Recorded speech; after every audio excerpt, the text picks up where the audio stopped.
and he is Representative Steve Cohen, Democrat, Tennessee, House Judiciary Committee. Congressman, always a pleasure. Thank you for taking the opportunity. Thank you, Chris. Nice to see you. First, do you agree with your party member and colleague that Israel is guilty of war crimes for what it has done in Lebanon? No, not at all. I thought it was rather ingenious and clever of what Mossad came up with, and they found a way to disturb Hezbollah's ability to communicate and to damage Hezbollah, and that's what their leader said. He said, we've been damaged greatly, and that's what this is about. Hezbollah's been shooting rockets at Israel, shooting bombs at Israel. 660,000 people have left their homes in northern Israel because of the terror that they've provided, and they killed a bunch of young people at a soccer match just about 3 weeks ago when they bombed the soccer match. I think they killed maybe 15 young people. Mm-hmm. Yeah, and people said it didn't count because they weren't Jews. They're Israelis. No, they were Israelis, and that's a prejudicial thing for people to think. Of course it is, but it all is. Nobody said this about us. You didn't see this kind of, like, yeah, Bernie Sanders and a few others who, as a matter of conscience, thought that war wasn't the answer. Of course, they were right? I mean, the whole region still sucks over there where we were. All that blood and treasure, I don't know what really moved as a needle, but nothing like what we see with Israel. Do you believe your party has surrendered the high ground of who supports Israel in that conflict to Donald Trump? No, I don't think we've surrendered it. I know Trump is 100% in, and of course, he's speaking tonight, and he's got all that money from Miriam Adelson, and he had it from her husband, Adelson. So he's wedded to her and his their money. But the truth is, most Democrats, I'd say 90% of Democrats, are supportive of Israel, just like Vice President Harris is, and will be supportive of Israel no matter what happens. And President Biden will be there if there's an attack by Iran. And this is really all Iran. Hezbollah, Hamas, the Houthis, they're just proxies for Iran.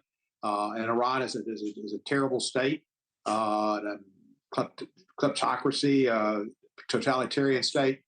And they're supplying the rockets and the weaponry for all of those forces. And they want to wipe Israel off the earth, just like Hamas does and has it in their charter. So no, Israel's fighting. What is your, one more question on this. What is your message to AOC about what she's saying?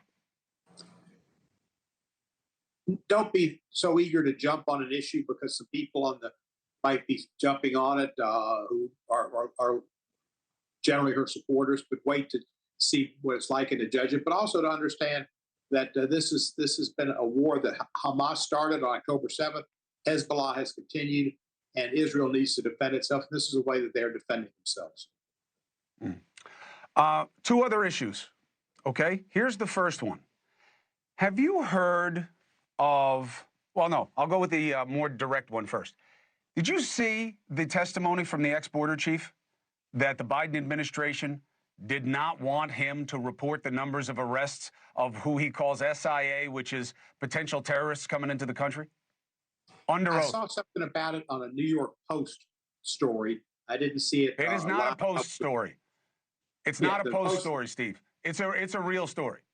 Well, I didn't see it. I wasn't in that committee. I had Judiciary Committee today, and I had Helsinki Commission today, and so I was involved in my own committees. If it is true that the Biden administration took steps to manipulate the reality of what's coming across the southern border to justify a laxity of policy posture, what is your reaction? Well, if it was true, it'd be one thing, and it may be true, but it may not be. I mean, the idea that they were sending them to Texas doesn't make, to me, much difference. And why would they do that? Because in Texas, they're still coming across the border. And he said something about airplanes that it costs $300,000 to fly them over there. You can fly first class to London.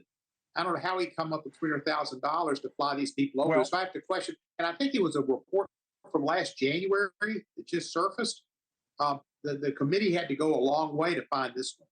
Hey, thanks for watching. Go to joinnn.com to find NewsNation on your screen. And don't forget, click the red subscribe button below to get more of NewsNation's fact-driven, unbiased coverage.